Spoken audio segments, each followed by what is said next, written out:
Before we begin, take a moment to get comfortable. Let your arms go heavy, your breath slow. And as you listen, feel free to leave a comment sharing what time it is, where you are, and what city or village you're listening from. It's love to know. And if you'd like more quiet stories like this one, don't forget to subscribe so they gently appear when you need them most. Now, let's begin. It began not with a whisper, but with silence, deep beneath the limestone ridges of Western Thieves, in the Valley of the Kings, where the wind rarely speaks and the sun burns every thought, Into stillness, there once stood a man with a vision that would outlive him by millennia. He was not a pharaoh, nor a priest, not a warrior or a god. He was something more dangerous, a builder who kept secrets.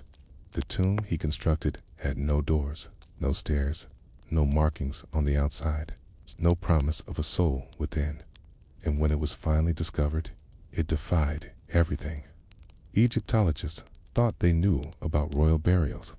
It was real, and yet it wasn't. But we are getting ahead of ourselves. Let's step back. Let's walk the desert in. 1292 BCE, the reign of Pharaoh Horemheb was ending, though not of royal blood himself. Horemheb had brought order after the chaos of Akhenaten's religious revolution, that brief, turbulent time when Egypt abandoned its ancient gods for the worship of one sun disk, Eton. The temples had been scarred, priesthood humiliated, and yet, by Horemheb's time, the old gods were being restored, brick by brick. It was into this fragile balance that the next king was to rise. A general, a non-royal, a man named Parameses. He would take the throne name Ramesses I, and while his reign would last barely 2 years, it was his tomb that would shape a quiet legacy of fear, not because of what was buried inside, but because of what was not. Ramesses I had very little time to prepare for death. Unlike the great kings of the past like Thutmose III or Amenhotep, he had no grand mortuary temple constructed beside the Nile, no colossal obelisks carved in his name, no city renamed to reflect his divine lineage. But he did have a tomb, or at least something that would become one. And this is where our story begins to diverge from the usual tale of Egyptian burial. Because the tomb of Ramesses I, also known in modern archaeological texts as KV-16, was different. It was short, steep, unfinished, and when it was found, it had no grand entry passage, no trace of paint on the exterior walls, no curses inscribed to warn tomb robbers, not even the customary stone plugs to prevent intrusion. There was just earth, rock, and the faint echo of something that once might have been. The builder responsible was never named. His records were not preserved. His chisel marks, though sharp, carried no personal signature. But based on architectural style and tool patterns, many believe he was one of the state's most skilled tomb designers. Someone trained in the same workshops that built the crypts of Seti I and the vast tomb of Ramesses I. So why did he break with tradition? Why did he hide a pharaoh behind silence? The answer may lie in politics. When a king dies suddenly, especially one not born of the royal line, his burial can become a dangerous affair. Royal legitimacy was as much a product of architecture as it was of blood. If the successor, in this case Seti I, wanted to establish an unbroken divine lineage, he would have to bury his father quickly and cleanly. There could be no room for controversy, no grand proclamation of royal power. Just a quiet burial, a sealed chamber, a story tucked away into the sand. And so the tomb of Ramesses I was built with speed, a single corridor, one burial chamber, and no door. Modern archaeologists were baffled when they stumbled upon the site in the early 19th century. The discoverers, group of Italian adventurers under the service of Giovanni Belzoni, expected grandeur. They had opened many tombs by then, each with long passageways and intricate antechambers. But here they found something stranger. The tomb led nowhere. There were painted scenes of the king before Osiris, but they felt rushed, sparse, incomplete. The paint flaked under even the softest breeze. The sarcophagus, gone. The body, gone. Treasure, gone. But the feeling, it lingered, not of robbery, not of desecration, but of concealment. As if the tomb had been meant to vanish the moment it was made. It would take decades before Egyptologists began to understand what may have happened in the years following the Napoleonic campaigns in Egypt. Scholars began piecing together fragmentary records, inscriptions, mummified remains across museums in Europe. That's when something odd surfaced. Literally, a body, unmarked, unnamed, wrapped in linen, with crossed arms in signs of hasty embalming, sold into a collection in Niagara Falls, of all places, and eventually returned to Egypt in 2003 through CT scans and DNA studies. This mummy was confirmed against all odds to be Ramesses I. His remains had been stolen from the Valley of the Kings and taken across the world. The body had been lost, but the tomb had remained unmoving, uninviting, unopened for over 3,000 years. But why did this matter so much? Why does a nearly empty tomb, without doors, without treasures, still make scholars uneasy? Because it breaks the narrative, because it suggests that even the most sacred traditions could be warped by politics, fear, or necessity, because in a culture obsessed with eternity, this king was buried to be forgotten. Yet, the architect still left something behind. Inside the burial chamber, he carved a strange slope into the floor, a design not used elsewhere. At the time, some think it was meant to echo a symbolic descent into the underworld. Others think it was a last-minute solution to prevent flooding. But a few believe it was something more, an architectural whisper, a sign that even in haste, even in secrecy, someone had tried to give the king a path into the afterlife. A quiet gesture, hidden in stone, meant for no eyes, yet found anyway. That's the paradox of KV-16. It is the most unassuming royal tomb in the Valley of the Kings, and yet it's one of the most troubling, because it wasn't robbed, it wasn't desecrated, it was forgotten on purpose, and in forgetting. Perhaps the ancients believed they had sealed the curse more powerful than any words could offer. Not a warning of snakes or scorpions, but something worse, an erasure of memory, a silence deeper than death. So, what else did the builder know? What else did he hide? Was there another chamber beyond that burial room? A collapsed tunnel, uncarved corridor that no one dared finish? Or was the silence itself the final design? So the tomb had no door, and yet it had been built with care. It had no guardian statues, no long corridors filled with spells from the Book of the Dead, no trap-filled chambers or celestial ceilings, but it had been carved by a master of his craft. It had angles that felt too deliberate for haste, surfaces that caught the desert air in a strange way, slowing your breath as you walked inside. The very shape of the tomb seemed to encourage silence, even in modern times, with boots and flashlights and the soft hum of air filtration machines. Those who enter KV-16 describe something nearly indescribable. Not fear, not reverence, but withdrawal, as though the space does not want to be seen, as though it was meant to be overlooked.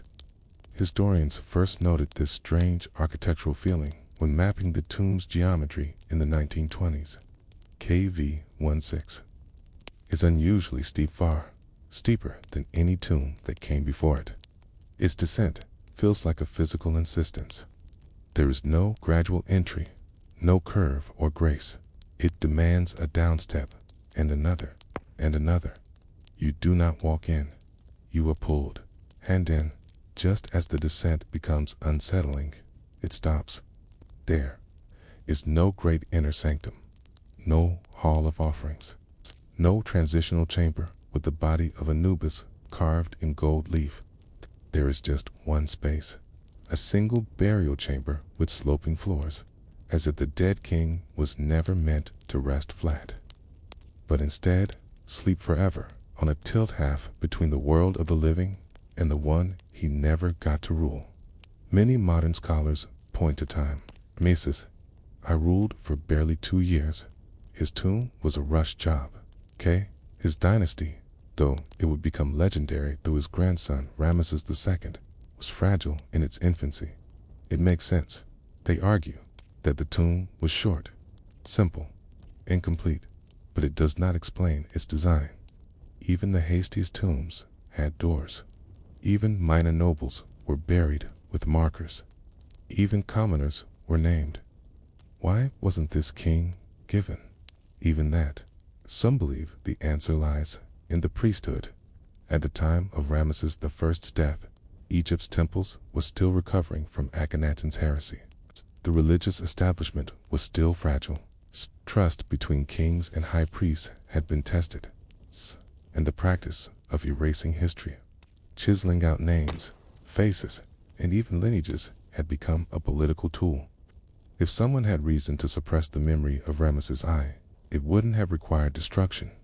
It would have only required silence. A tomb without identifiers, a king without a cartouche, a burial without legacy. One of the few decorations inside KV-16 is a partial rendition of Book of Gates, an ancient funerary text describing the sun god Ra's journey through the 12 hours of the night. Unlike the more famous Book of the Dead, this text is older and more cryptic. It divides the afterlife into gates, each guarded by deities, serpents, or fire. Each gate must be passed in sequence by those who know the proper words.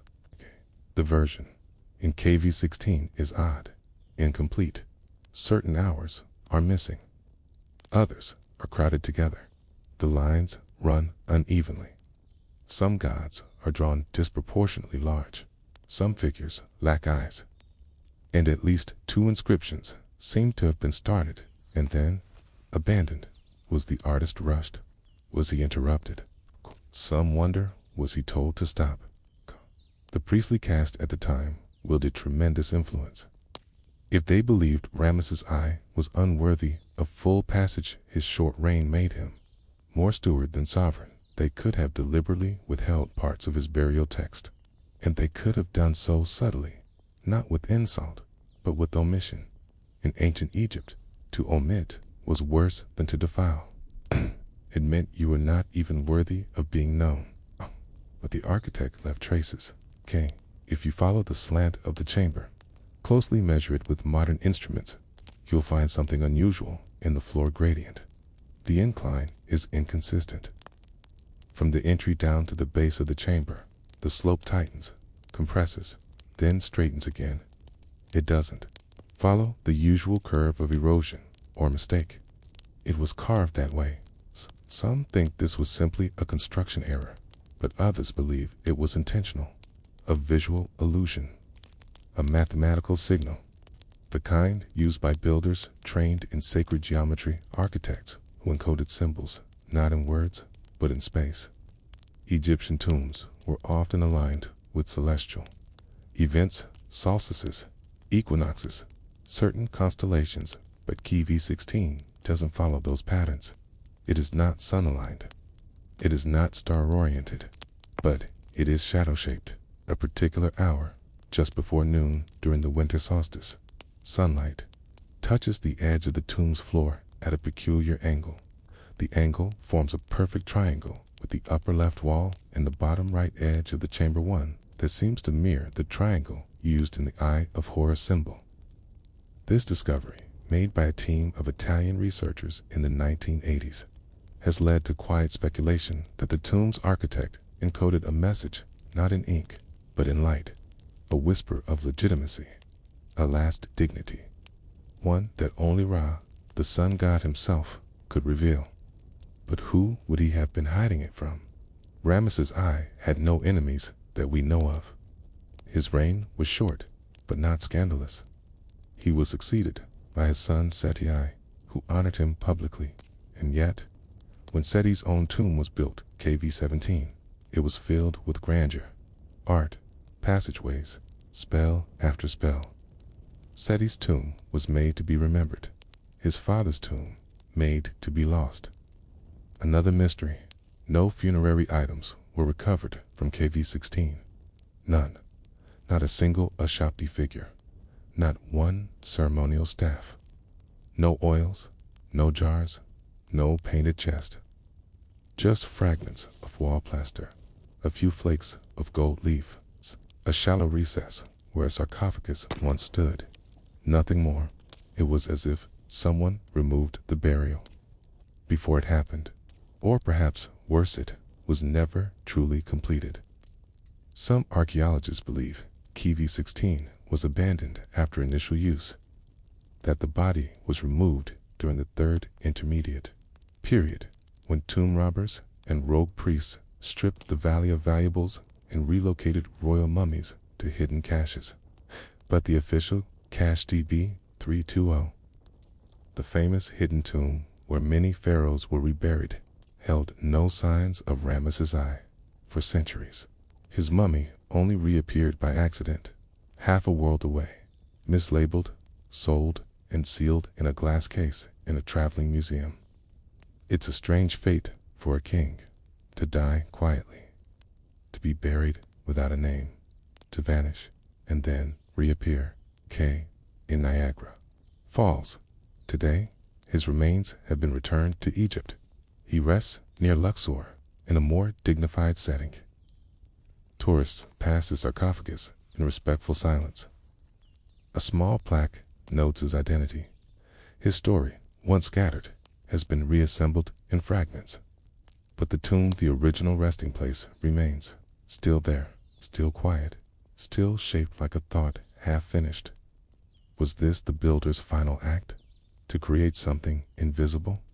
To speak in shape instead of sound? To bury a man not just in earth, but in time itself? And if so, why?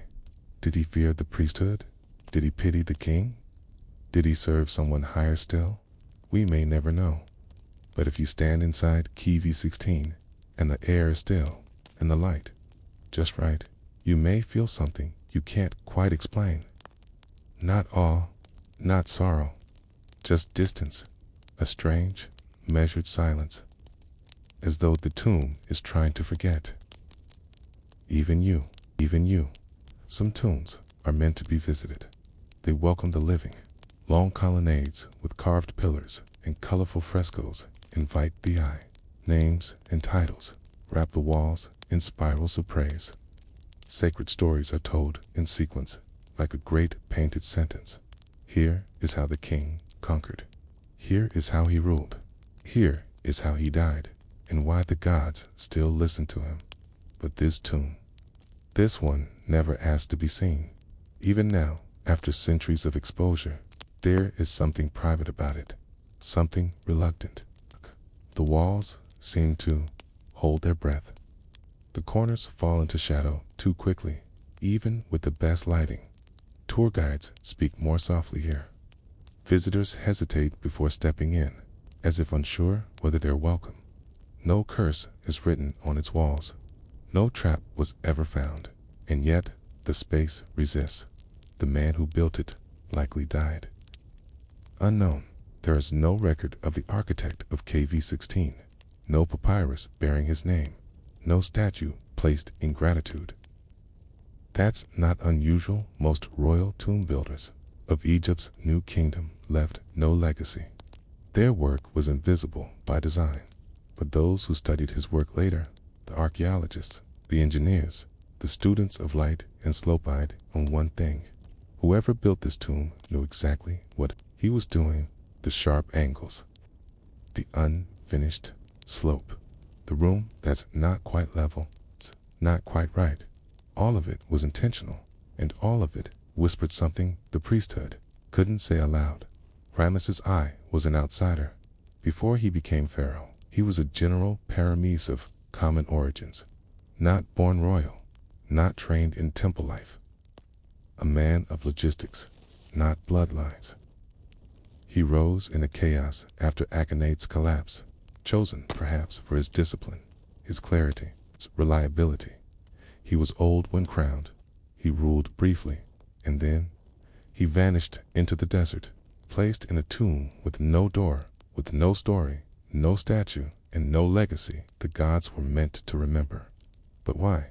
Perhaps the priesthood had doubts. Perhaps the architects had orders. Or perhaps it was something more subtle than conspiracy, something older and quieter. Something Egypt had learned from centuries of burying kings, that sometimes the best way to protect a ruler is to forget him. You see, in ancient Egyptian belief, being remembered gave you immortality. Your name spoken by priests meant your spirit stayed alive in the afterlife. Your image carved into stone meant you could breathe in eternity. But remembrance could also bring risk. A remembered tomb could be robbed. A remembered name could be used.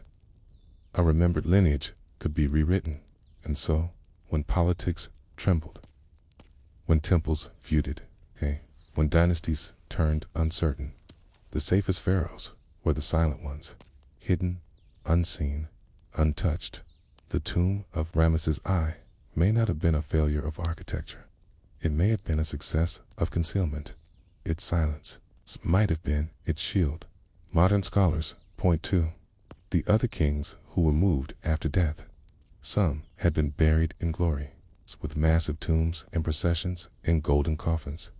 Yet, when the 21st dynasty arrived centuries later, they were lifted from their resting places, wrapped in fresh linens, and hidden together in distant tombs like DB 320. Ramesses II, Seti, I Thutmose III, all reburied, all secreted away. And yet Ramesses I disappeared altogether. His tomb wasn't robbed. It was emptied. His name wasn't effaced. It was never engraved. He was erased by omission. But someone remembered him. Not a priest, not a king, a craftsman. The angles in KV-16 speak where hieroglyphs were forbidden. The slope that tightens, then straightens. The shadow that falls precisely at the solstice. The unfinished glyphs that began a name never written. A craftsman remembered, and he left behind not praise, but questions. One such question lies near the floor, where a small depression was found beneath the assumed sarcophagus platform. It's not a full chamber, more like a recess. It's barely visible unless you're looking for it. It's too shallow to store anything, too narrow to contain a body, too clean to be a flaw. Was it symbolic? It's a space for the the spirit. Was it a void? A secret compartment, once filled with something intangible, scrolls, perhaps, or even air preserved from a king's final breath.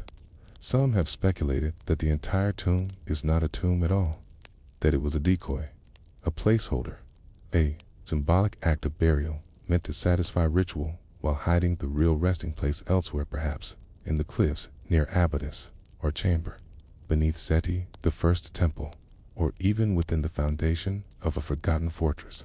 If true, KV-16 would be the ultimate sleight of hand, a tomb designed to be noticed just enough, and then ignored, a distraction, a whisper in stone that misdirects the listener. But the most curious part of all, it worked for nearly 3,000 years. No one questioned it.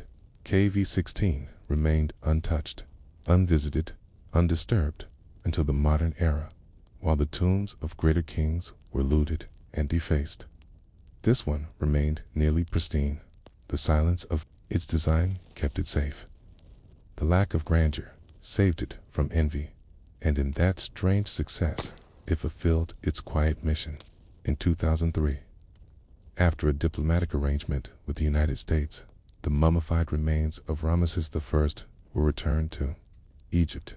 They had spent decades mislabeled in a Canadian museum, resting quietly in a side gallery, identified only through craniofacial scans and CT imaging. The body bore signs consistent with royal embalming, resin-packed nostrils, crossed arms, shaved scalp. Experts confirmed it. Ramesses I had been found, but even in death, his journey had not ended, because the tomb still waits. KV-16 is not closed to visitors, but few go. The site lacks the dazzle of KV-62, Tutankhamun, or the majesty of KV-17, Setia. It offers no golden masks, no soaring ceilings, no pages of scripture, only a corridor, a room, a silence. And yet, those who linger often leave with a strange feeling. Not fear, not unease, but a kind of humility, as though the tomb was never meant for us, as though it was carved for a king who asked for nothing but to vanish with grace. We do not know the architect's name. We do not know who gave the order. We do not know what was once placed in the recess beneath the sarcophagus. But we do know this: someone loved that king, loved him enough to shape forgetting into geometry, loved him enough to hide him from even the gods, loved him enough to make silence sacred. And maybe that's all we ever need to know, that among the stones, among the shadows, among the unfinished glyphs and the empty floor, a story was told, not in voice or ink, but in presence.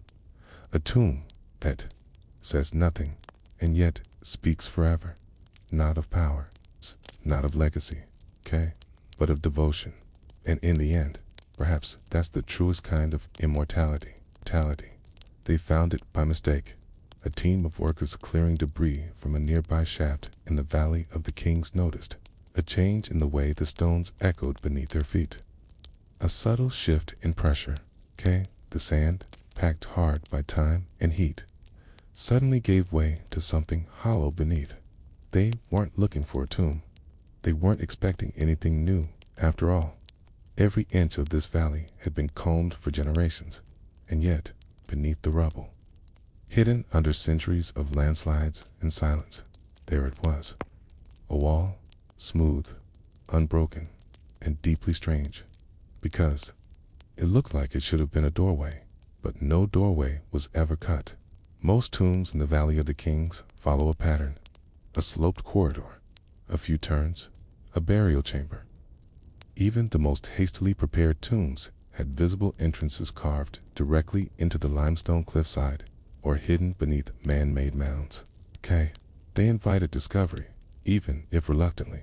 But this one was different.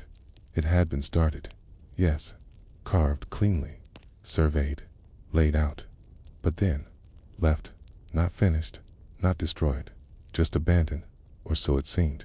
The archaeologists assigned it a name: KVX, an unofficial designation since it was never fully mapped or published in the mainstream archives. Unlike the numbered tombs nearby, KVX remains largely undocumented. No public tours, no formal entryway, no lighting, no plaques. Even now, it is barely mentioned in books, but for those who have entered its shallow passage, carefully lowered by rope into the half-chiseled throat of the mountainette, offers one of the strangest mysteries of the ancient world: a nearly completed tomb for a king whose name was erased before it was ever written. No cartouche has ever been found inside KVX. No hieroglyphs, no titles, no gods, no invocations, only the outline of what should have been. Faint sketches still visible on the walls, drawn in red ochre and black ink guidelines where inscriptions would have been carved had they not been stopped. They are not rough or clumsy. They are expertly drawn. The work had begun, and then, suddenly, ended, somewhere beyond the first chamber.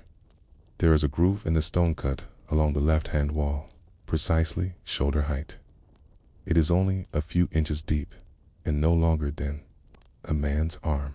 Keys, just slightly, toward a second room.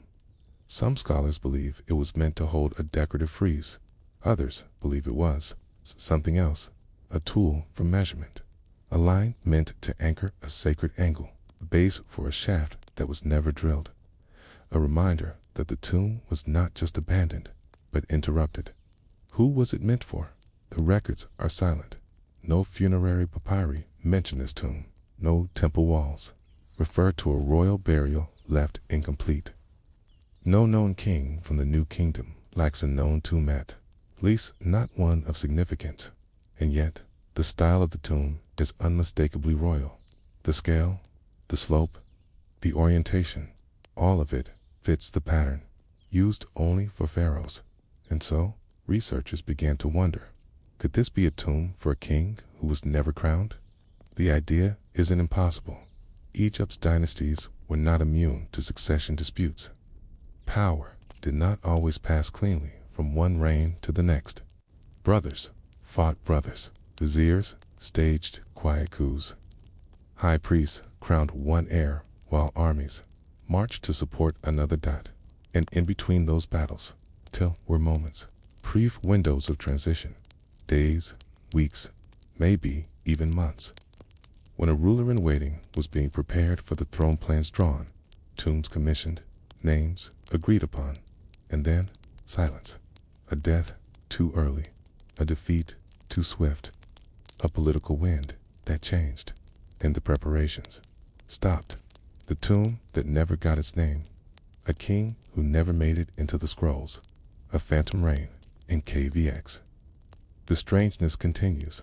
Beyond the first incomplete corridor is a chamber that feels collapsed, not physically. The stones are intact.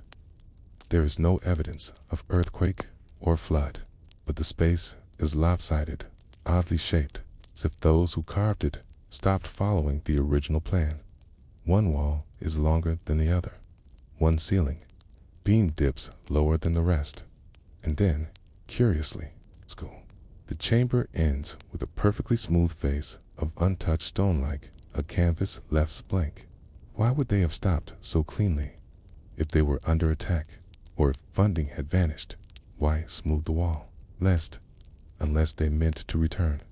The belief in ancient Egypt was that tombs could outlive kings, that the journey to the afterlife was bigger than the man, bigger even than the body.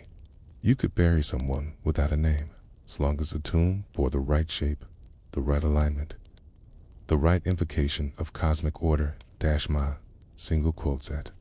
And if you couldn't speak their name yet, you could carve the place first, hold it for them, reserve the silence. That is what KVX feels like. A reservation in stone, a placeholder for a story never told a few decades ago. A team from the University of Heidelberg was granted rare access to survey the tomb. It used ground-penetrating radar to map the limestone beyond the chamber. Their findings were unexpected. Beneath the floor of the unfinished burial chamber, they detected a void roughly the size of a coffin, centered precisely beneath the wall, where no decorations were carved, no shafts leads to it, no tunnel, no TRAPDOR. It is simply there. Was it natural? Possibly, but the dimensions are suspiciously clean, as though someone long after the tomb was abandoned turned to place something beneath the stone.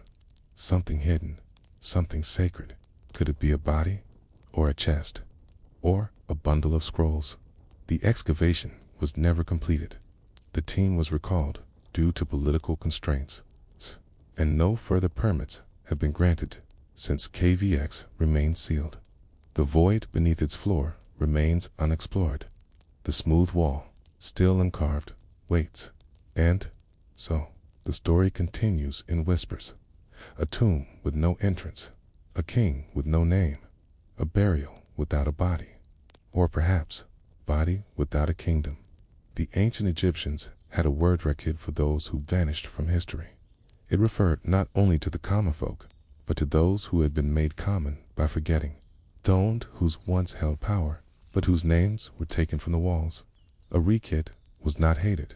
He was simply excluded. Permanently was the man for whom KVX was carved, turned into a rekid. Was he meant to be king, but failed? Was he erased before he ever stood beneath the sun as Pharaoh? The limestone holds its breath. The walls do not say, but the shape of the tomb, the slope, the echo, the void, tells us something the hieroglyphs never will, that someone once was nearly remembered, and then, deliberately, wasn't. The desert is full of names, some carved deeply in granite, stubborn and screaming their importance across millennia, others inked gently on linen, tucked away in scrolls, whispered in prayers.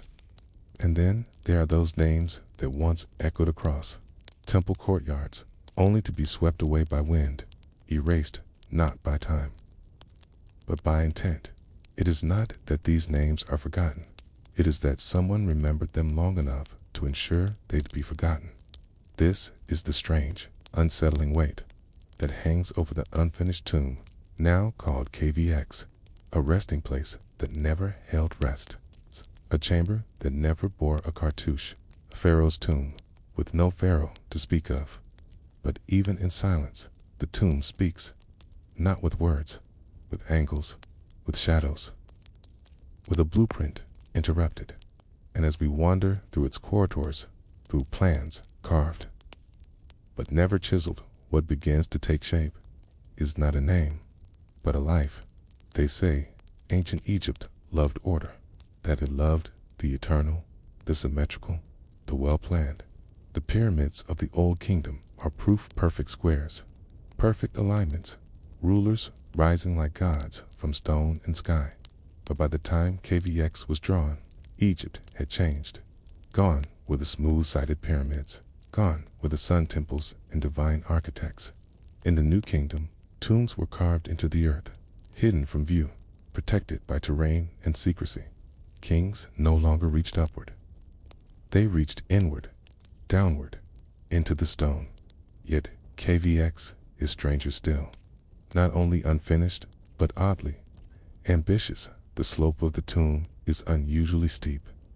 The entrance angles downward more sharply than in most contemporary royal tombs. Engineers who later measured it noted that the incline would have made transporting a sarcophagus difficult, especially if the lower chamber had ever been completed. A curious choice, lest the tomb was meant for someone whose funeral would never come. The blueprint, they say, seems to have been rushed and revised, at least twice in some places. The corridor was widened after the initial carving had begun. In others, marks suggest that planned doorways were sealed off either before they were cut or immediately afterward. One corridor even leads into a flat wall, like a sentence left unfinished mid-thought. The impression is not of chaos, not of collapse, but of quiet correction. Someone was trying to erase something before it had even existed.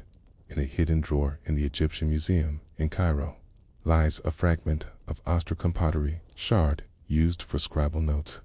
On one side is a sketch of a figure, seated, with arms raised toward the heavens. The style is 19th dynasty. The ink faded, but legible. There is no name, just a title, Iripat, meaning hereditary prince. A prince, not yet king. Egyptian royal succession was not always linear. While later, pharaohs tried to portray dynasties as neat father-to-son successions, the reality was far messier. Sometimes a general would be chosen to rule. Sometimes a priest would crown himself. Sometimes a royal wife would place her son on the throne while the military looked the other way. Power was fluid, especially in the aftermath of disruption, and few periods were more disrupted than the years following Akhenaten. The Amarna period, named for the city Akhetaten, built hastily for the heretic sun-worshipping king, left Egypt in spiritual and political disarray. Akhenaten's radical reforms had offended the priesthood, isolated allies, and sparked uncertainty about divine order. After his death, there was a scramble to restore the principle of cosmic balancing, to restore Egypt's gods to their proper place. It is in this murky aftermath that KVX may have been born, a period of confusion, a period of erased names. One theory suggests that KVX was meant for a man known only as Smenkhare, name that appears briefly, consistently, and ambiguously in Egyptian records. Smenkhare may have ruled as co-regent with Akhenaten or shortly after his death. K. Some scholars believe he was Akhenaten's brother. Ake was a woman, possibly Nefertiti, under a male name. Still others suggest Smenkhare was a puppet king, placed on the throne as a placeholder while the priesthood scrambled for order. Whoever Smenkhare was, the evidence is thin. A few inscriptions, a damaged coffin, a shafty figurine or two, and then disappearance. If KVX was his tomb, it would explain much. The lack of a name, the incomplete carvings, the sudden halt in construction. Perhaps the priesthood intervened. Perhaps his rule was deemed illegitimate. Perhaps his very memory was purged in favor of the boy king who followed Tutankhamun, soon to be renamed Tutankhamun. The tomb of Tutankhamun was famously small for a king, hastily decorated, claustrophobic, but it was finished. He had a name, a funeral, a resting place that would last 3,000 years. KVX had none of these, perhaps because it had been meant for someone the priests no longer recognized, or someone who died too soon to be remembered at all. Still, stone remembers, near the second chamber, archaeologists found a patch of wall that had been smoothed with remarkable care. Like the rougher corridors of the entrance, this portion had been polished, whitewashed, and then abandoned.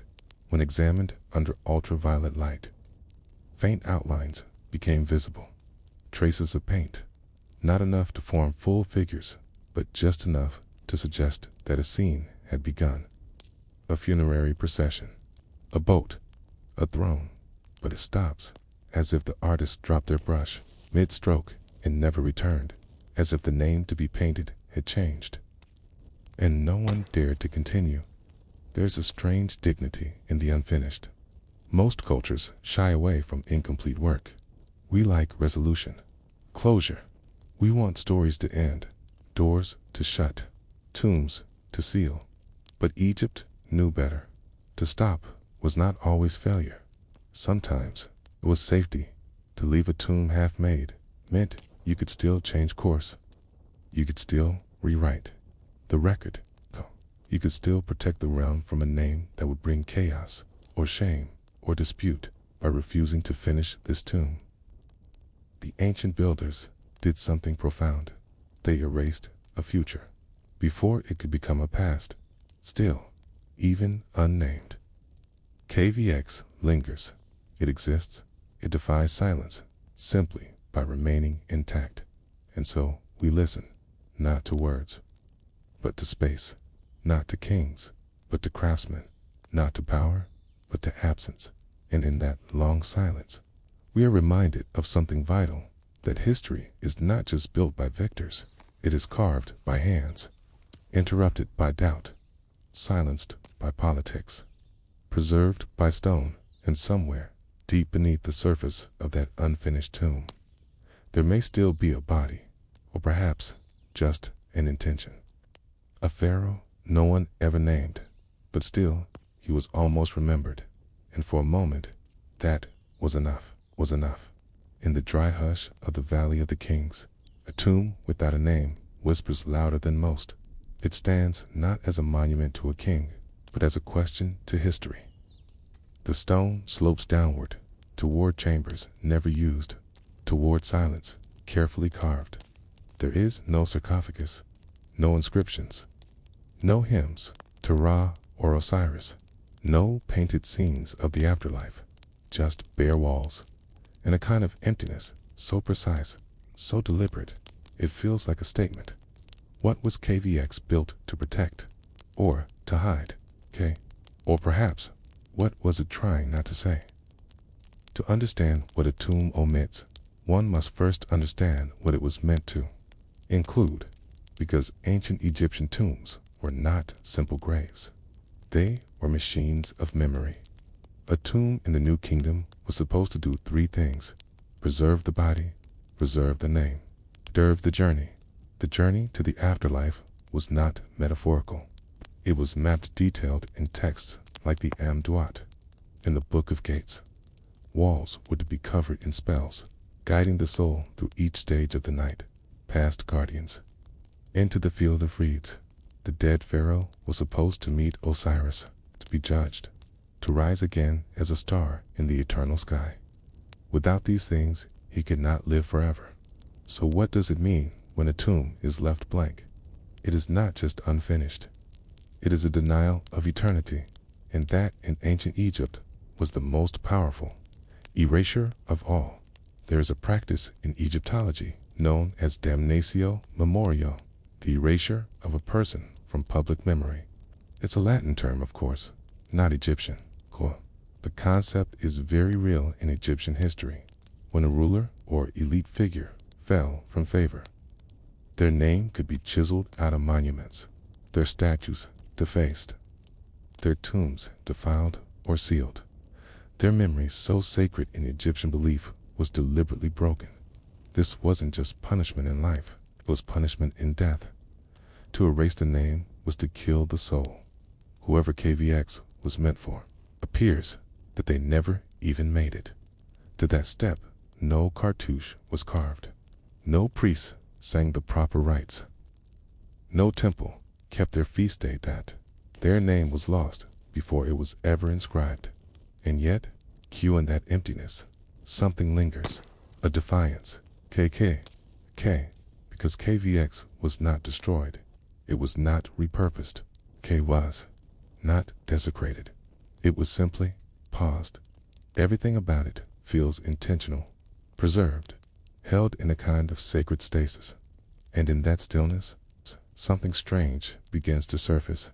This tomb may have been erased, but it was never truly forgotten. Decades ago, a French epigrapher visited the tomb and made a series of detailed rubbings. He found something unusual in the upper passage of faint pattern, repeating every few cubits along the right-hand wall. It wasn't hieroglyphic, not decorative. It's just a repeated mark. 3 slanted lines, almost like a set of tally marks, etched at shoulder height. They are subtle, hard to spot in the uneven limestone now. One knows what they mean. Some suggest they were made by workers during construction, marking off measurements or assignments. Others believe they were part of a ritual we no longer understand. A few have even speculated that they were later additions graffiti from someone who entered after the tomb had been sealed. Someone who wanted to leave a sign, not a name. But what if it was something simpler? What if each mark was meant to hold a word, a name? And that name was never written. It's a haunting image, the ghost of a name, never fully spoken. And yet, that is what KVX seems to embody. Life that almost became history. A pharaoh who nearly ruled eternity. A person who stood on the edge of memory and then slipped quietly away. There are no direct mentions of KVX in the ancient record. No papyrus identifies it. No priestly list includes it. Even in the Ramesside period, famous for its bureaucratic thoroughness, the tomb is absent. But absence in ancient Egypt often meant fear, because forgetting could be deliberate, and erasing a person from memory was something only done when memory itself was dangerous. Was the intended occupant a traitor, a rival claimant, a royal child who died before coronation, a religious reformer whose ideas ran too close to heresy? We do not know. We likely never will. But what we do know is this.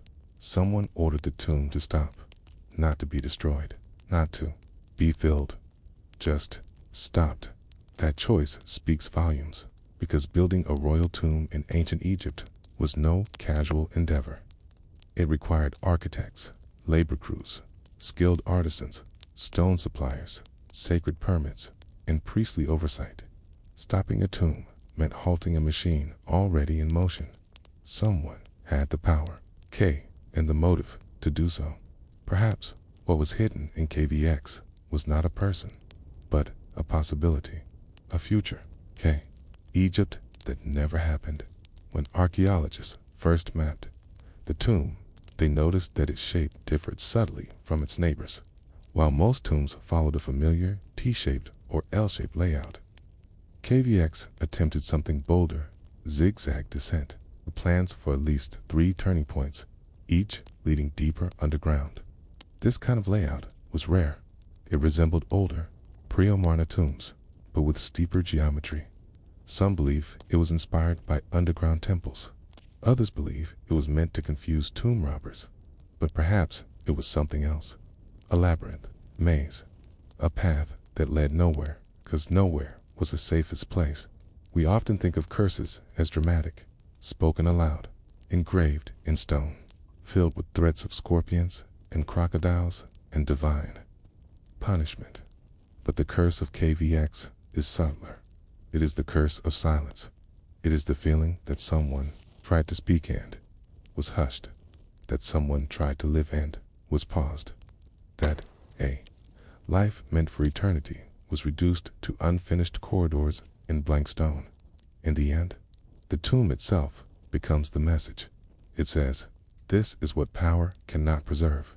This is what memory cannot protect. This is what history chooses not to tell. And in that void, we're left to imagine the rest.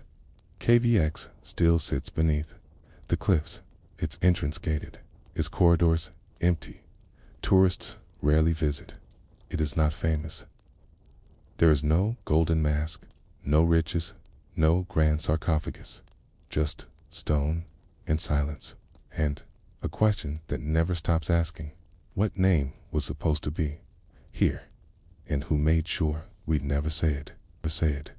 In the low light of dawn, the cliffs of Diyara Bahari cast long shadows across the sands. The birds stir first little desert sparrows, scratching through the gravel for anything edible.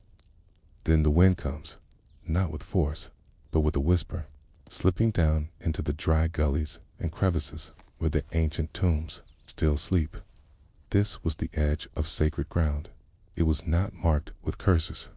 It did not need to be, because those who lived nearby never went to close knot unless they had to, and when they did, they left offerings at the rocks, not at the tomb doors, not at the temples, but at the rocks, stones shaped like nothing, marked by nothing, holding nothing, except, perhaps, memory. The ancient Egyptians were a people obsessed with order. The concept of balance, justice, and cosmic harmony governed not just the courtrooms and temples, but daily life. Every field plowed in alignment with the Nile, every offering laid with ritual symmetry. Even the stars were measured, cataloged, given names and purposes in the grand clock of eternity. So when something was feared without being named, when people avoided a place but left no inscription to warn others that silence had weight, and in one small valley, just west of the cliffs, silence ruled. There is no official designation for the site. To archaeologists, it's just an inexcavated depression cataloged. Once, during a surface survey in 1923, and again in 1971, when a fragment of an offering bowl was found nearby. No hieroglyphs, no markers, known tomb entrance, but the locals had a name for it. They called it El Garka, the drowning place, even though it had never flooded, even though there was no water, only sand and wind, and a story that no one wrote down. The story passed in fragments, from one village woman to another, from old guards who once walked the paths, from children warned never to throw stones at the hollow in the hill. They said that long ago, a burial was performed there in secret, that the tomb was sealed before it was finished, that the priests did not sing, and that the workers who built it never left the valley, not alive at least. Their names were not written in the book of life. Their tools were buried with them. Their families were paid not to ask, but the tomb remained, and whatever was placed inside it was not supposed to speak. In Egypt, curses were rare but powerful. Despite popular myth, most tombs were not inscribed with threats. The Egyptians believed in protection through spells and guardians' jackals, serpents, winged sun discs, not maledictions. True curses were reserved for acts of betrayal, for breaking sacred trust, for defiling Ma'at, and the most feared kind were the ones that did not need to be written, because if the curse had to be spoken, then the fear had not done its work. According to one 19th century manuscript, kept in the archives of the French Institute in Cairo, a Coptic monk once recorded a tale he heard during a desert retreat. He described a burial chamber near Deir el-Bahari, where the sand would not sleep. Every morning, no matter how tightly it was packed, the sand at the tomb's edge would shift just a few inches, as if something inside had moved. He did not go closer. He simply noted, "Here we pray from a distance." In 1996, a survey team using ground-penetrating radar detected a hollow beneath the site known as El Garka. It appeared to be a chamber about 4 meters wide and 6 meters deep. There was no known entrance, no shaft, no visible cuttings in the rock, only the data hinting at a space beneath the dust. The team planned an excavation, but a week before work began, the site was abandoned.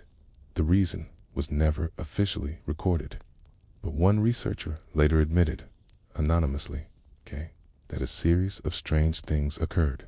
First, the equipment failed twice. Then, a hired crew refused to return after a night spent near the site. One worker claimed to hear breathing beneath the ground. Another dreamed of being locked inside a stone room, unable to speak. No tomb was opened, no chamber cleared. The permits lapsed, and El Garka faded back into silence. What makes a place fearful without evidence? What makes a valley of wind and sand feel full of warning? It is not the presence of bones, not the threat of disease, not the shadow of jackals or snakes. It is something older than all of that, the human instinct to listen, to know when a place does not want to be entered, to understand when a story is being held, not offered. And in Egypt, where memory was sacred, silence was a choice. El Garka is not the only place like this. There are others, unmarked tombs beneath collapsed cliffs, corridors where the names stop mid-inscription, passages built and then bricked closed again, never explained. The ancient builders were precise. They did not leave work unfinished unless commanded, and when they did, the reason was not forgotten, just unspoken. In one remote section of the Valley of the Queens, archaeologists found a shaft that led nowhere. It's just a square tunnel, cut 20 feet into the earth and ending in a flat wall. No chamber, no burial, no decoration. But at the base of the shaft, someone had left a single item, a smooth oval of alabaster, not carved, not painted, just placed. It sat directly in the center of the floor, untouched by time. Some believe it was meant to be a heart. Others think it was a signal to stop digging. But no one knows, and no one has moved it. These are not the curses that fill books or documentaries. They do not threaten with scorpions. They do not promise revenge from beyond the grave. They simply exist in silence, in avoidance, in the weight of fear passed from generation to generation, without needing proof. The curse that was never written, but still feared. It is easy to forget how much of ancient Egypt is lost. For every Tutankhamun, there are dozens of erased kings. For every temple standing, there are hundreds beneath sand. And for every tomb with names and stories, there are places. Like El Garka where someone was buried, but no one was allowed to remember. Perhaps not because they were evil. Perhaps not because they failed, but because remembering them was dangerous. And so we are left with stories without endings. Footpaths that do not show up on maps. Chambers hinted at, but never opened. And curses that no one dares to inscribe. Because sometimes a blank wall says more than 1,000 hieroglyphs. Sometimes forgetting is not an accident. It is a form of survival. And in those forgotten tombs, beneath the desert winds, history holds its breath, waiting, but never speaking. In the rituals of ancient Egypt, death was not the end. It was a crossing, a measured, ordered journey. One that required spells, amulets, offerings, names spoken with care, and most of our priests, without them, there was no bridge between the living and the dead. No opening of the mouth, no weighing of the heart, just a silence that threatened to become permanent. But in the valley west of Deir el-Bahari, where a tomb lay buried with no door, no shaft, and no sound, the priests themselves seemed to vanish into history, not retired, not replaced, simply gone. And so the mystery deepened, because if no priest spoke the name, then was there even a soul inside to receive it? The temple of Amun-Re at Karnak, just across the Nile, kept meticulous records. Lists of priests, festivals, offerings given, and rituals performed. In its stone corridors, thousands of names survived with precision, following the rhythm of time. But sometime during the 21st dynasty, there is a gap. A few entries go missing. A handful of scribes vanish from the ledgers, then a cryptic line. 3 did not return. No explanation, no elaboration, only that. Archaeologist Celine Hartman Kane, working with the University of Leiden in the 1980s, was the first to draw a connection between this temple anomaly and the inexcavated burial at El Garka.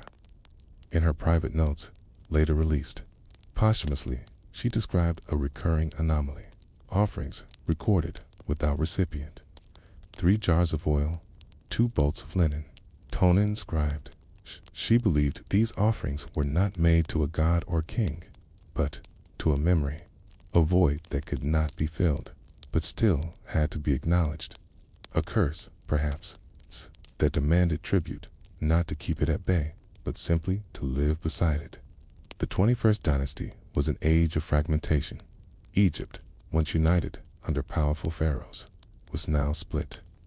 The north followed Tanis and the priest kings. The south remained loyal to the temples of Amun. In this political tension, burial practices changed. Tombs were hidden, reused, misattributed, and secrecy became strategy. It's possible that the tomb without a door was not a place of honor but of disposal, that a person, perhaps royal, perhaps cursed, had to be buried not in splendor but in silence, hidden from the world and from the afterlife. And if that was true, then the priests who performed it had to vanish too, not by death, but by removal, erased from ledgers, removed from chants, locked away behind the same silence. In 2001, a graduate student named Hadi El-Roshid conducted an oral history project in the villages near Luxor. Among his interviews was a retired night watchman who had once served at Deir el-Bahari in the 1940s.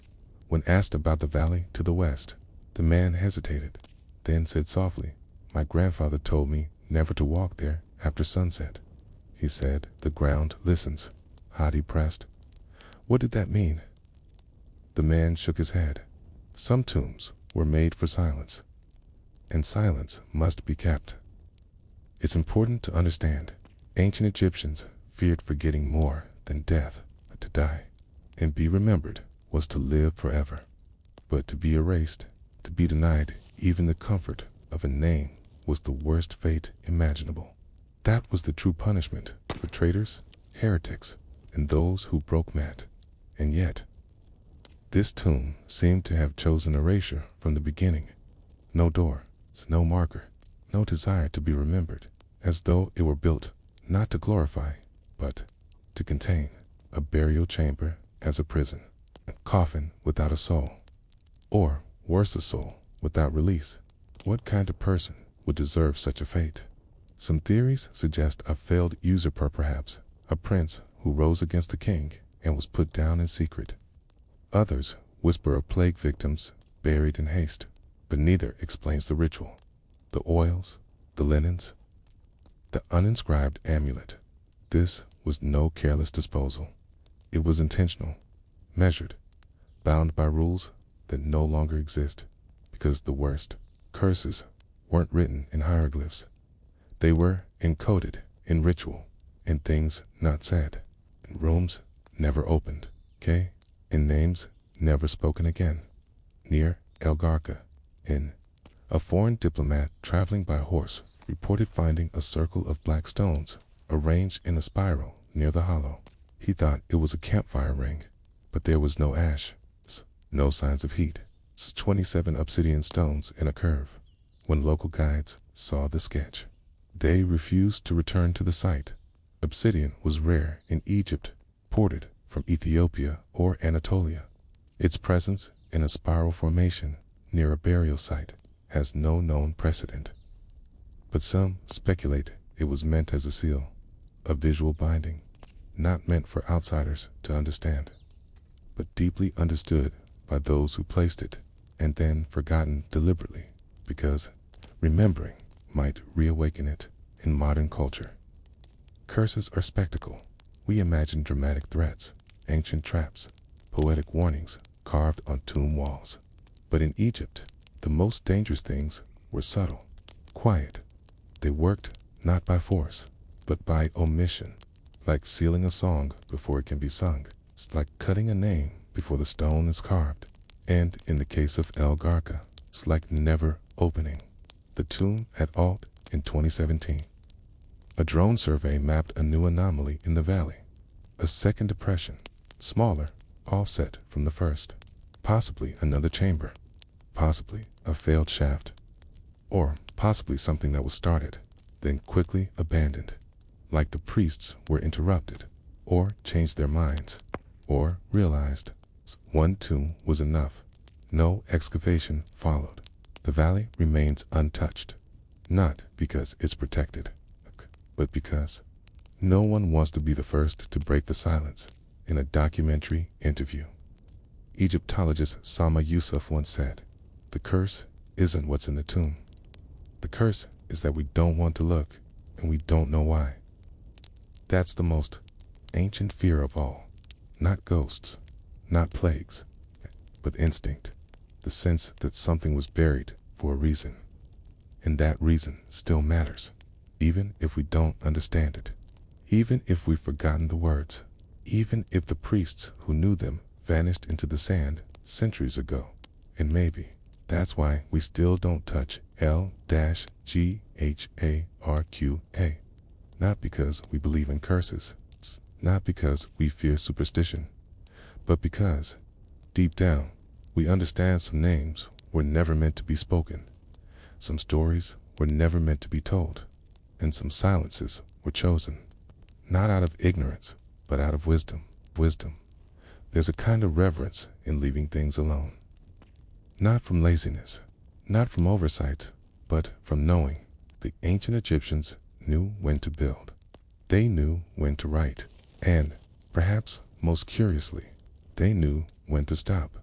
When the tomb at El Garka was first discovered in aerial photographs, its flat outline blending into the sand, a shadow rather than a structure. Archaeologists were intrigued but cautious. Over decades, dozens of nearby sites had been mapped and excavated. Burial shafts, workshops, even discarded embalming materials. But this one, it's different. It didn't belong to any known royal necropolis. No steeler, no offering chapel, no foundation inscription. Just a blank place in the ground, a subtle rise that hinted at something buried. But silent. When modern LiDAR scans were performed in 2022, the shape became clearer. An oval structure slightly asymmetrical, about 18 meters in length, shallowly buried. A shape, unlike the square-cut tombs of the New Kingdom, more like a cocoon than a chamber. And most interestingly, no signs of entry. No shaft, no descending corridor, no rubble where a door might have once been sealed. It wasn't a tomb that had been buried. It had been designed to be invisible. You might think that was the result of decay, of time wearing away the markers, the stone, the entrance. But that's not what the scans revealed. This tomb had no entrance from the start. The walls were solid. The ceiling was low. The core where the sarcophagus might have lain was completely sealed off like a bubble. Every inch was meant to be closed forever. So then the question becomes, why? Why would you build something so intentionally mute? What kind of death required this much silence? In the known mortuary traditions of ancient Egypt, even criminals, those convicted of treason or heresy, were often buried in marked graves. Their names might be scratched out, their likenesses smashed, but their bodies still went into the ground with rites, because even a condemned soul had to pass through the rituals. So what kind of person would be given? Nothing, not even a door, not even a curse, not even a name to remove. Some researchers believe the tomb at El Garka holds the remains of a pharaoh who was never crowned, a man born into the royal family, perhaps the son of a lesser queen, a rival claimant during a period of transition, someone caught in a political fracture between Thebes and Tanis, someone who died before being acknowledged, or who was removed from succession at the last moment, and with no name. Came no rituals, his body still royal, still embalmed, perhaps, but not remembered, because to remember him would be to acknowledge his claim, and that could not happen. So instead, they buried the argument. They sealed the debate under limestone, and lone dot, and centuries later, we still feel the hesitation, the hum in the ground that says, "Do not open." Yet, there is another possibility, one that disturbs many Egyptologists, because it doesn't sit comfortably in the known record. Some believe that this tomb was not for a man, but for a demon. Not a demon in the Western sense. Ancient Egypt had no devil, no single source of evil, but they did fear forces, beings without name, chaos made flesh, cadices that devoured light and memory alike, in funerary texts from the Middle Kingdom onward.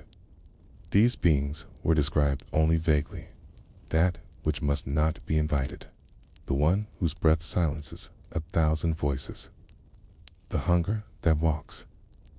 Some Egyptologists dismiss these as metaphors for disease, famine, or foreign invasion, but others have pointed out that when these phrases occur in temple walls, Cain, they are always accompanied by spells of silence and incantations meant not to bind, quote, to suppress, as though the only protection was in never speaking at all. Which brings us to the amulet, UNINSCRIBED, dot, wrapped in linen, placed at the center of the hypothetical burial shaft, made of meteoric iron and incredibly rare material forged from a fallen star. Such amulets were believed to connect the heavens to the underworld. They were not worn, but placed, buried in corners, hidden in masonry, and in this case, the amulet had no symbols, because if you inscribe something, you give it identity. If you give it identity, you give it presence. And some things should not be present. There is a moment in every excavation where the silence becomes tangible. When you kneel beside the earth, brushing sand from a seal, and realize you're the first to see this in 3,000 years. That is the moment archaeologists live for. Buck. That moment never came. The seal was never broken. The entry was never opened. The silence never lifted. In 2031, a vote was held among Egypt's Supreme Council of Antiquities. A motion was proposed to officially mark the El Garka tomb as a non-excavation site designation rarely given, reserved for sacred ground or high-risk zones. It passed unanimously, not because they believed in curses, but because they believed in boundaries and in the importance of not knowing. There are other tombs in Egypt that remain unopened, KV40, TT320s, sealed chambers, Tomb AMB in the Valley of the Kings, but most of these are marked by practical limits in stable geology. Flooding, collapse. L-GHARQA is different. It could be opened, but it won't be, because somewhere in the quiet agreements of archaeologists, scholars, locals, and guides, something has taken root, an unwritten consensus. This one stays closed. What does that say about us? Is that in an age where every mystery is a click away, still leaves some stones unturned? That Despite centuries of science, satellites, sonar, and scans, we let one oval of dirt remain untouched. That we still understand some deep, subconscious levels. Some doors were never built because they were never meant to be opened. And that, perhaps, the true curse is not what lies behind the stone, but what we'd become if we lost the ability to leave it alone. It is easy to forget how much of Egypt was hidden by Egypt itself. Temples rose above old ones. New kings chiseled their names onto ancient stones. Priests buried what they could not burn, and beneath the sands, the old gods slept, half remembered, half erased. But sometimes when the wind shifts in the Theban hills, or when the desert light touches the limestone at a certain angle, something begins to whisper again, not loudly, not with thunder, but with patience. The story begins not in a palace or temple, but in a forgotten courtyard. It's carved into a cliff where birds do not nest and shadows come early. The stone is smooth. The floor is swept, but no visitor comes. For what lies below is a secret, and secrets in ancient Egypt were more powerful than armies. His name was Nesbenebst, too. That was the name written on the coffins, at least. A high priest of Amen, a steward of the Theban cult, not a pharaoh, not a general. A priest, they said, one of many. He lived in the 21st dynasty, when Egypt had no true king, only shadows wearing crowns. But this was a lie, not the man himself. He existed. His bones had been weighed, his tomb has been mapped, but his name, his title, a lie spoken in gold leaf. Because when his sarcophagus was opened in 1891, the linen wrappings were found perfectly preserved, marked with the symbols of kingship, but no royal cartouche. His mask bore the shape of Osiris. His hands were crossed in the royal pose, yet nowhere did it say who he truly was, only that he had been buried like a king, not with splendor, but with precision, like someone was trying to hide the truth so carefully that even time itself would pass by in silence. The priesthood of Amen was not a religious order in the modern sense. It was a kingdom without borders, a nation made of temples, rituals, taxes, and memory. The high priests controlled the land, the harvest, the archives, keys. They could crown kings or refuse them, and for one brief, strange chapter in Egypt's long life, they ruled some with ceremony, others in shadow, and some, it seems, by pretending not to rule at all. Nesbenebd, too, or whoever lay beneath the wrappings, was buried in a tomb meant for someone of far lesser status. Tomb DB32, also known as the Deir el-Bahari cache, was the hasty mass burial used by priests to protect mummies from tomb robbers. Dozens of pharaohs were hidden there during a time of great chaos, their coffins stacked, names scratched out, bodies labeled like archives. But one stood out. He wasn't supposed to be there. He wasn't supposed to be buried with the kings, and yet he was treated with more care than any of them. When researchers re-examined the mummy in 2009 with multispectral imaging, something strange emerged. A hidden layer of ink, deep under the gold paint, revealed a phrase: "He who rules in silence." No record exists of any king by that title. It's not part of the known royal titulary. It appears in no annals, no temple walls, no decrees, and yet it is unmistakably a name of kingship, poetic, enigmatic, and entirely erased. Who was he? Scholars believe this was a counter-king, rival ruler, whose claim was never ratified by Memphis or Tanis during the Third Intermediate Period. Such duplicity was common.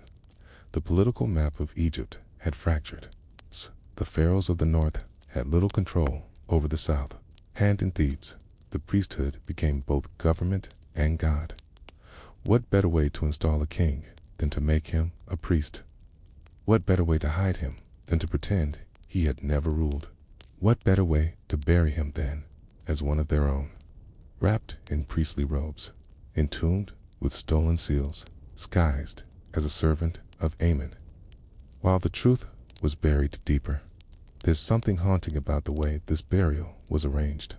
Unlike the known pharaohs of the 21st dynasty, were embalmed with lavish jewelry and layers of symbolism, this man's burial was deliberately austere. The amulets were few. The texts were abbreviated. The mask was fine, but not royal. It was as if every detail had been measured to say, "This is not a king," but all the silent clues whispered otherwise. His ribs had been packed with cinnamon bark, expensive embalming choice usually reserved for the highest elite. His heart was missing, not stolen, but never included, in keeping with the rites of Osiris. And his skin had been dyed faintly red, symbolizing rebirth, a color worn by the sun gods and warlords. He was not buried in splendor. He was buried in a riddle. The priests who arranged this burial were not amateurs. They knew exactly what they were doing, and what they were doing was hiding something, not from robbers, but from history itself.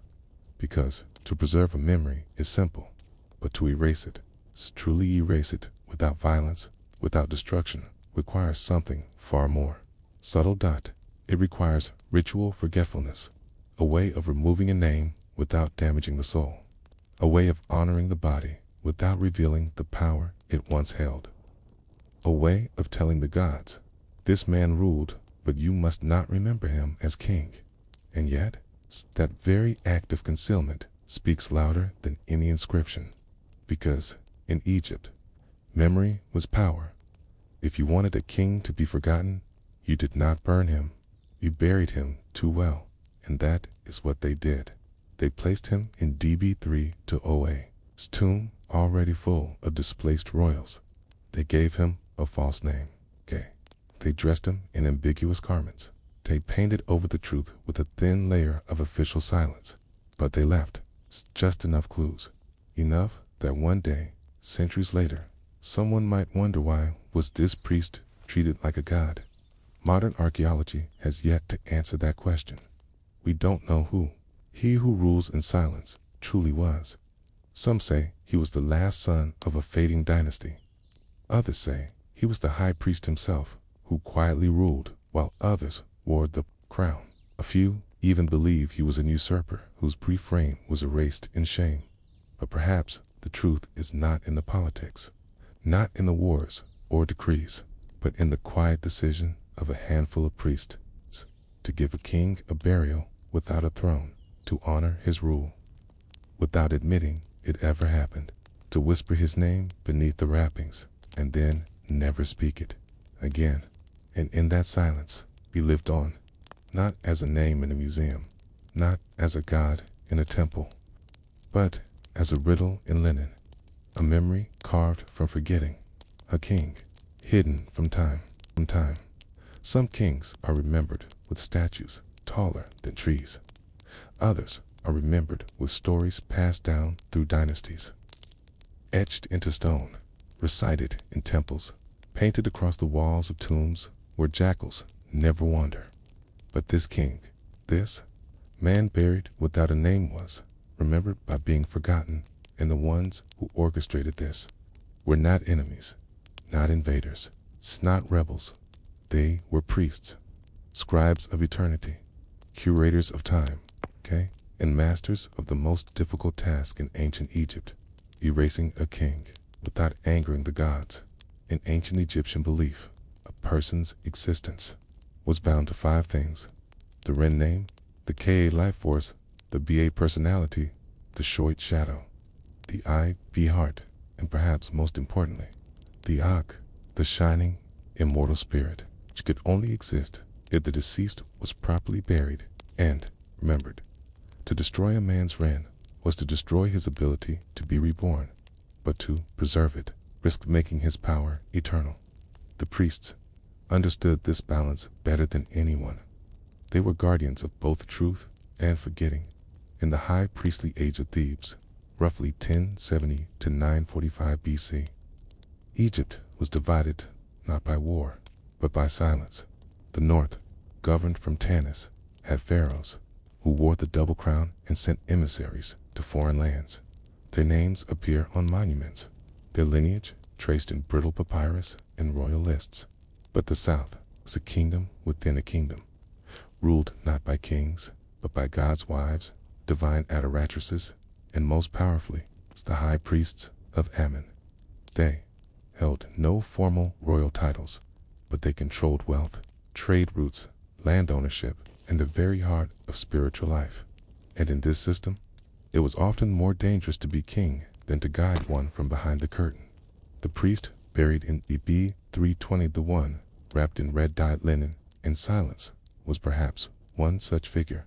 Some scholars suspect he may have been Masaharta, a high priest whose rule was short and whose records were mysteriously cut off.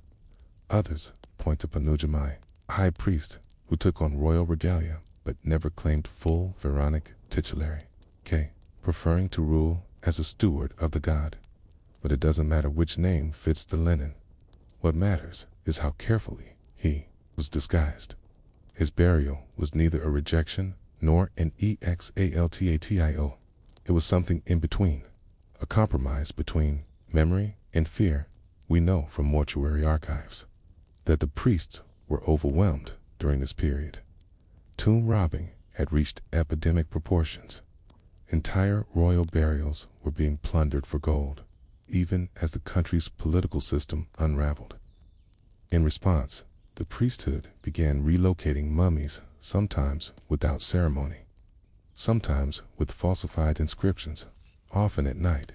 But there was something different about this man. He wasn't simply relocated, he was reimagined. Where others were stripped and relabeled, was buried in full ceremonial garb with just enough ambiguity to avoid notice.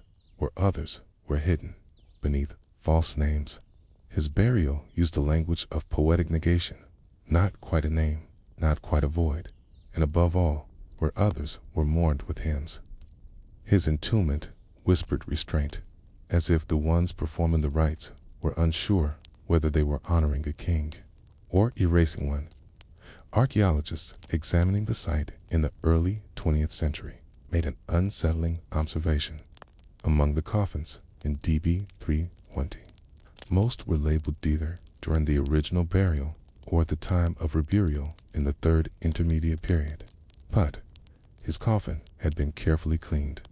The wood was rubbed smooth, Any trace of the original inscription had been scraped and polished down to bare cedar.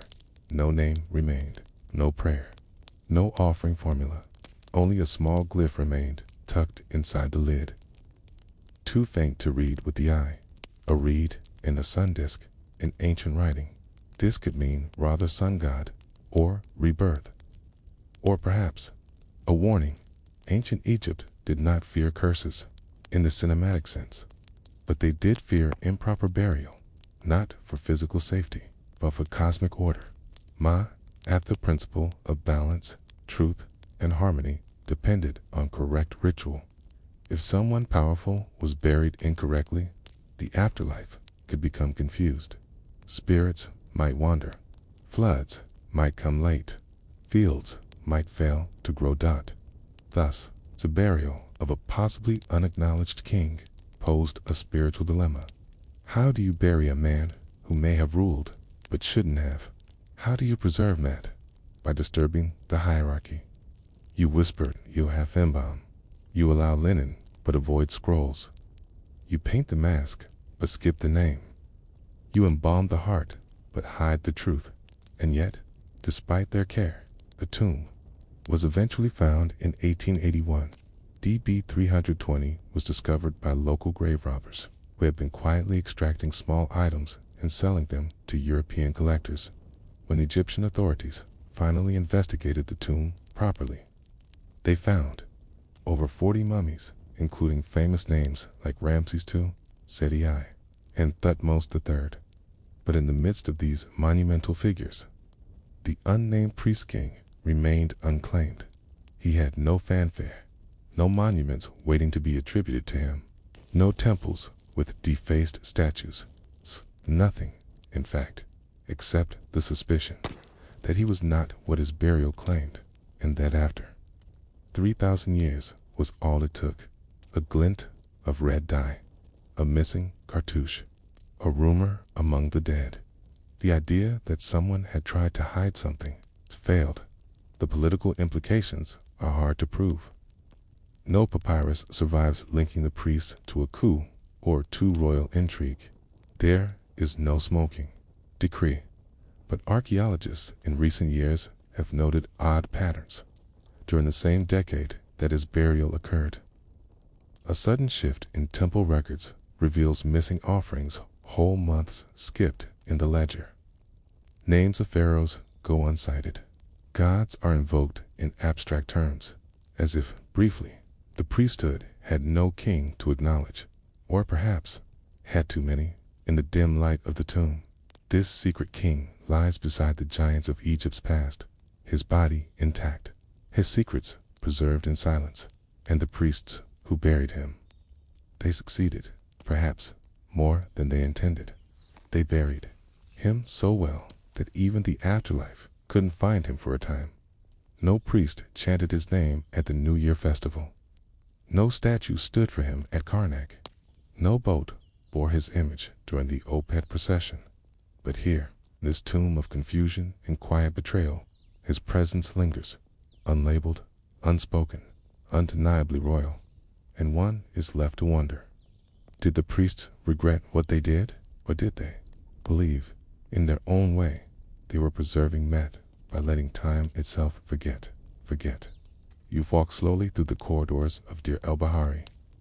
You've watched the candlelight flicker on ancient stone, on coffins smoothed by hands that lived before maps, before clocks, before countries. Now you stand before the one coffin whose silence is too perfect, not damaged, not unfinished, just cleansed, every inscription removed with care. No god names, no lineage, no offerings to Osiris, just linen, cedar, and the echo of a man who was once feared or, perhaps, once trusted too much. And behind that silence, there's a whisper you can't quite hear, but archaeologists have been trying. After the tomb at DB 320 was officially opened in 1881, its contents were cataloged and moved to museums, mostly to Cairo, some to Europe. The focus was, of course, on the big names: Ramses II, the builder of cities; Seti, the military tactician; Thutmose III, the Napoleon of Egypt. But the red-wrapped body was not forgotten entirely. In 2007, a CT scan was performed on this particular mummy, identified in museum records only as Unknown Man E. And what they found was strange. His mouth was open, not parted gently, but agape, as if caught mid-breath. The embalming was hasty in places. His limbs were tightly bound, and his skin, despite the desert's preservative dryness, showed signs of trauma. Some researchers believe he may have been poisoned, or even buried alive. But the priestly burial garments tell a different story. He was honored, wrapped in fine linen, provided with an amulet of protection near the throat, painted with traditional colors, used only in high-status burials. The contradiction deepened the mystery. Was he executed, then mourned? Or was he revered, then hidden? Or both? Egyptologists proposed several theories. One early claim was that he was Pentawar, son of Ramses III, who had conspired in the infamous harem conspiracy to assassinate his father.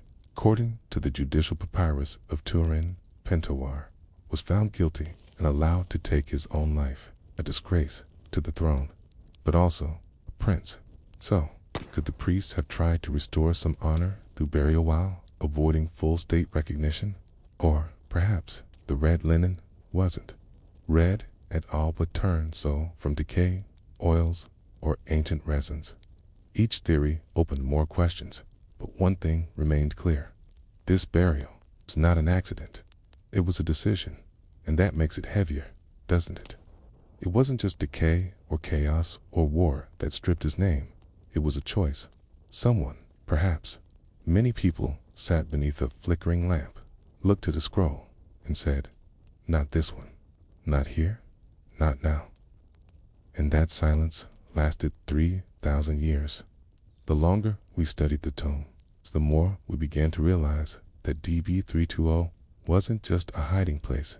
It was a confession, a quiet acknowledgement that even Egypt, land of order and ritual, had cracks.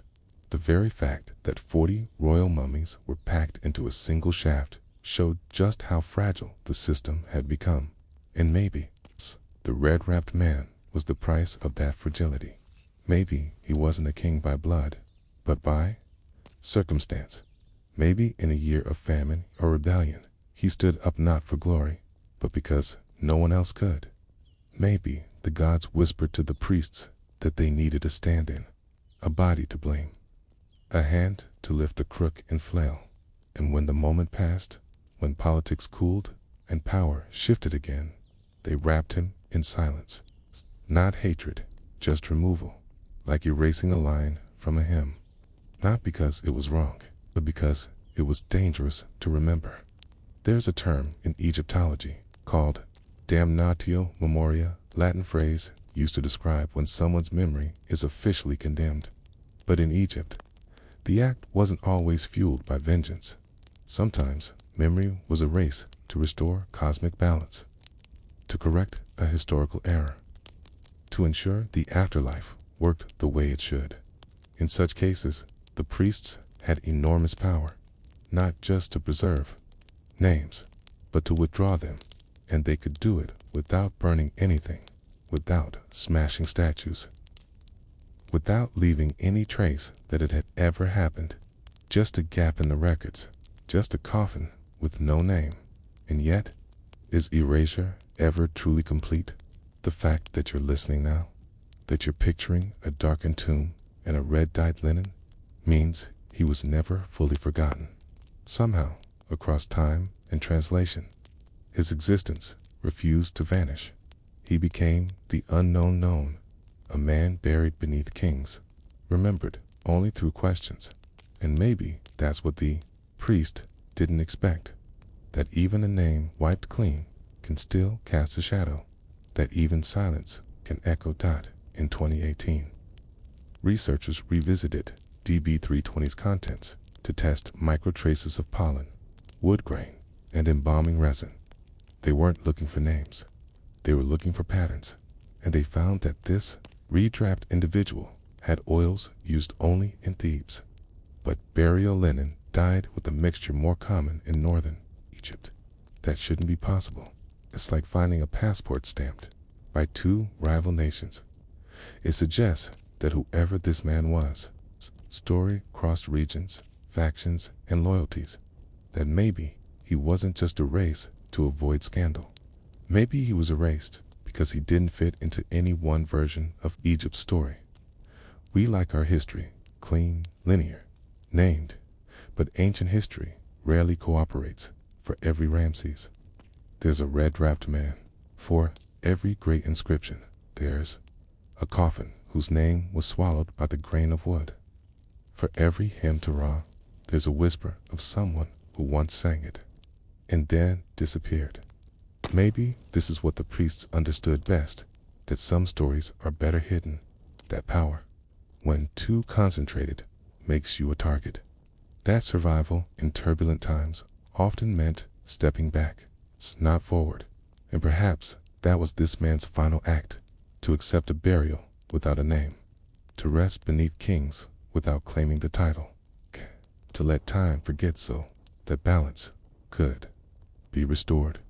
But time didn't forget, not fully.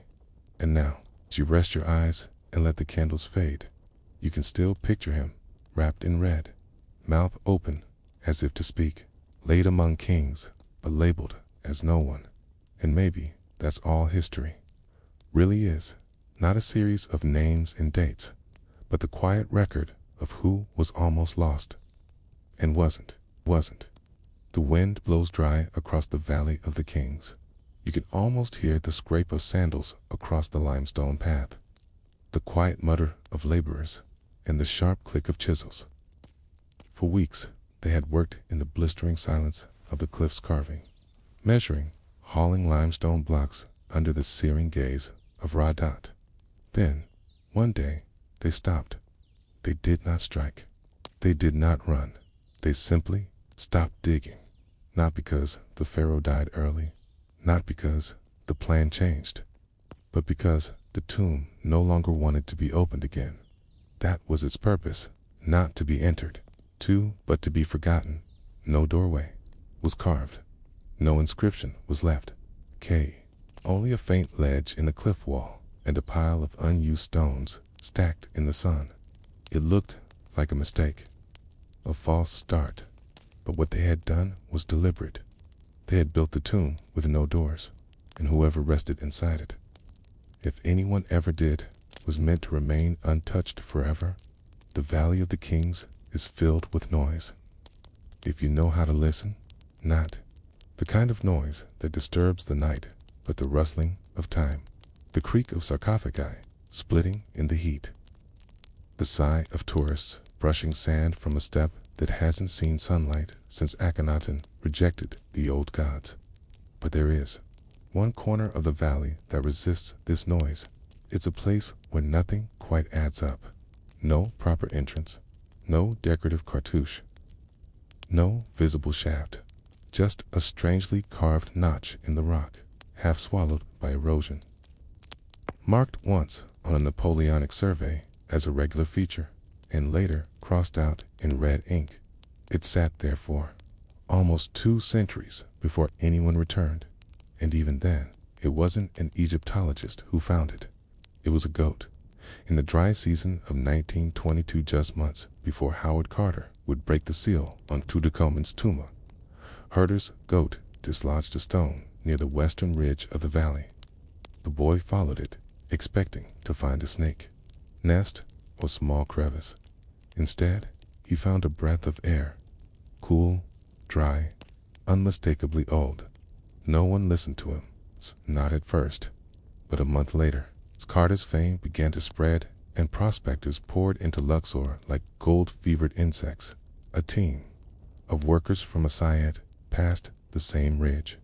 One of them remembered the boy's story. They pried loose the stone. Underneath was a fissure just wide enough to squeeze through. What they found wasn't a tomb. Not yet. It was a corridor, carved smoothly. It's too smooth, unfinished, but clean.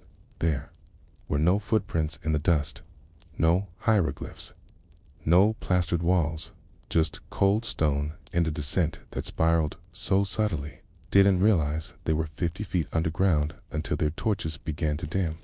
And then, at the end of the passage, a single object, a sealed wall, perfectly flat, no seams, no handle, not even a hint of decoration, just stone, as if the earth had decided to forget that a corridor had ever been carved at all. They marked it, KV65. The numbering system wasn't supposed to go that high yet, but there was no other option. KV65 wasn't a tomb in a traditional sense. There were no burial chambers, no gilded shrines, no false doors or offering tables, just the corridor in the wall. But something about that wall was deeply wrong. The stone was too pale, as if it had been quarried from a different region altogether, as if it had been added later. More than that, it rang differently when tapped. The wall gave off a muted thud, not the sharp clack of solid rock. It was hollow, which meant that behind it there was space, a chamber, a room, a void dot, and for 100 years no one has been able or willing to break through it. Why?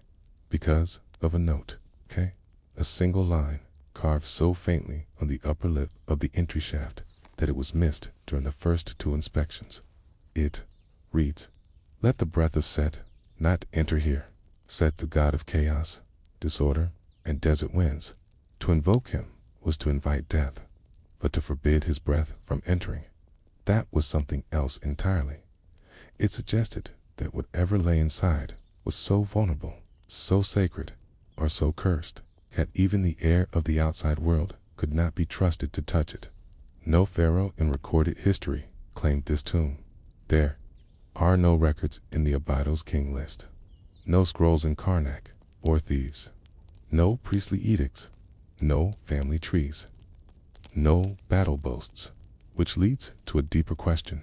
Was the tomb ever meant for a king? Or was it a prison, not for a criminal, but for a truth, something too dangerous to name, too political to preserve, too sacred to expose? And so, the corridor was carved, the chamber sealed, the entrance buried, no guards, treasures, no lies, just stone and silence. In 2017, team of ground-penetrating radar technicians turned to KV-65s. Their findings made headlines for only a day before being retracted. They reported that behind the wall was an air pocket approximately 3.7 meters high, 6 meters wide, and 4 meters deep. Inside it, they detected the faint presence of metal, but no wood, no cloth, no ceramics in the resonance pattern. It suggested sharp edges, blades, tools, or perhaps something newer. Impossible, said the officials. And the scan was sealed. The Egyptian Ministry of Antiquities issued a short statement. There is no intention to disturb KV-65 at this time. And that was that. But among archaeologists, the legend began to grow. Some believe KV-65 was built as a shadow tomb decoy to protect a real burial elsewhere. Others think it's a ritual chamber, designed for the burial of Egypt's last great secret, a pharaoh erased before his coronation, or a heretic too dangerous to name. But there's one final theory rarely spoken in official circles: the curse theory, that the tomb was sealed not to protect what was inside, but to protect us from it, because some things, some stories aren't meant to be found, and when they are, the wind changes, the desert grows quiet, and history forgets on purpose. And so, as you drift into sleep, you can picture it now: a cliff, face untouched by time, a corridor that ends in silence, a wall that breathes nothing, and beyond it, the one secret that Egypt, for all its stone and memory, never dared to speak aloud. Not in life, not in ink, not even in death. In death, they say tombs are built for the dead. The KV-65 was built for silence. No scarabs lined the corridor, no paintings bloom on plaster, no spells from the Book of the Dead wrap the walls like prayer. It's only Rakand, the pressure of absence. After its rediscovery in 1922, KV-65s sat unexamined for nearly 30 years. The excitement of Tutankhamun's gold overshadowed its mystery. There was nothing here to steal, no treasure, no names, just a flat wall of white limestone and a feeling, reported by almost every worker, of being watched from the other side. That feeling wasn't dramatic, it wasn't ghostly. It was subtle, lingering, a coolness that settled behind the eyes, like walking into a sacred space where you were not the intended visitor. The reluctance to Digby, 1955. A few unofficial attempts were made to breach the wall. None succeeded. One team from the Cairo Antiquities Authority reported that the outer layer of the seal appeared to be fused with heat, as if the limestone had been burned into position. Yet no torch, brazier, or fire ritual was recorded in New Kingdom tomb construction. The only times Egyptians fused a stone by fire was in ritual destruction, often reserved for heretics or cursed names, that raised more questions than it answered. Who would seal a tomb this way? And why go through the effort only to erase all records of the burial? They drilled a small test core in 1960, only to be halted by a sudden collapse in funding. No official reason was given, but behind closed doors, one geologist later admitted, "It was the only time I ever drilled into a wall that sounded like it didn't want to be opened." The mysterious line lining in the early 1980s, French technicians arrived with improved seismic equipment. Using gentle percussive echoes, they mapped the chamber behind the wall, and discovered something that disturbed them. The interior face of the wall appeared to be lined with lead. Lead was never used in Egyptian burial walls. It was rare, heavy, and considered ritually impure, often associated with poisons and exorcism rituals. The only ancient texts referring to lead use in burial come not from Egypt, but from Mesopotamia, where certain cursed individuals were entombed, with molten lead poured into crevices to prevent their spirits from returning. But this was Egypt, a different language, a different theology. Or was it? Scroll in the Temple of Isnain, 1993. A fragment of a damaged priestly scroll from the Temple of Esna was deciphered. It spoke of a nameless king who ruled briefly in Thebes, quaked the priesthood, and drank the waters of truth unfiltered. The line that drew attention was this: his name is not to be spoken. His bones are not to feel the breath of Set. His chamber is not to be opened by chisel nor fire. His Ka spirit must sleep sealed, lest the flood return. Some dismissed it as a metaphor. Others thought it poetic nonsense, but a few began to whisper that it might refer to KV65. The erased Pharaoh theory, the 18th dynasty golden age of Egypt, was also a time of turmoil. After the death of Akhenaten, the heretic pharaoh who replaced the gods with a single solar deity, the country fell into spiritual confusion. Records show that between Akhenaten and Tutankhamun, there may have been interregnum rulers, pharaohs who reigned briefly, perhaps under false names or foreign rule. The priesthood of Amen, newly re-empowered under Tutankhamun, had motive to erase those names. Some believe KV65 was built for such a ruler, king not simply forgotten, but buried in silence as punishment, and, perhaps, not just a king, but the final rival to the new priestly order, a man too powerful to kill, too dangerous to honor, and too cursed to leave above ground. The wall that seals time. What haunts researchers most isn't the lack of information. It's the deliberate nature of what exists. Someone wanted this tomb to be found, but not entered. The corridor is polished, almost reverent. No traps, no warnings, just clean stone and a final wall that hums with pressure not of physics, but of intent. It's as though the wall was designed to listen, to wait, to test whoever dares to pass it. There are no signs of secondary usage, no evidence that looters ever tried to breach it. And in Egypt, that is the rarest sign of all. Even tombs under 10 feet of sand have graffiti from grave robbers or marks from Coptic monks. KV65 has none. It was feared. Or perhaps it was never meant to be found at all. Why not open it now? It's the question modern archaeologists face constantly. We have the tools, we have the funds. So why hasn't KV65 been opened? Because every time someone prepares to do so, something stops them. In 2012, a planned exploratory project was suddenly rerouted to investigate a tomb in the Western Valley. In 2017, a permit to reopen KV65 was denied without explanation. In 2022, during Egypt's centenary of Tutankhamun's discovery, authority again listed KV65 as pending study. Quietly, always quietly. The lead archaeologist at the time was asked in an interview why the tomb remained untouched.